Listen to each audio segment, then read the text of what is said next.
Nagitay sa ngayon tayo ng 58 iti probinsya di Isabela. Nagiti inayayat ko nga kaiya nga nagtatarabay kanya di Mayes. At tuya kita ako nga sumaritay San Juanyo kasakbay data kablawang kay Mantilimba nga pangal daw yung amin.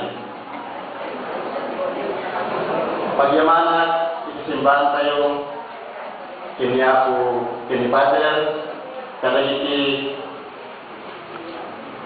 gagayin tayo nga may sursuro itong galpa barangay, may panggap kalagito'y proyekto tayo iti agrikultura, kanunaan iti organic, tentat lumapay na livelihood ngayon kay imbinsa-binsa.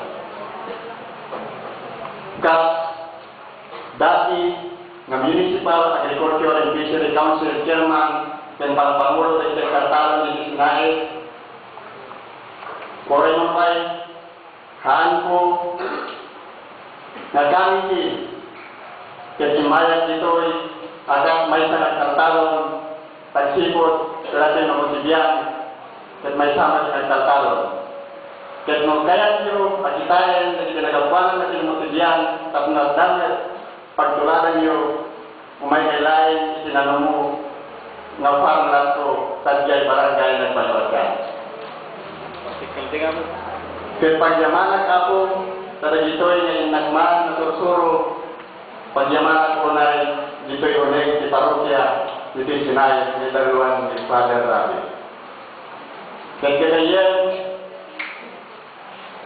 sa ngayon, taga Sinae, Oray Mampay, ado nag-iisili, ngayon tayo nagkalanin, kaya tayo tuloy, tapnulan, dati na si Kat Albaring na Rosa. Kaya tigirin na Sinae, pagbalinin tayo ang Rosa. Pagsipot kagayan ni Kapsat, ilisensya, kat kunana, Tons, Meat, Roses. Disiit at baling na Rosas. Kasi Sinae, pagbalikan tayo ang Rosas. Mabuhay, si Sinae, kasi parang kaya tayo ulit Sinae.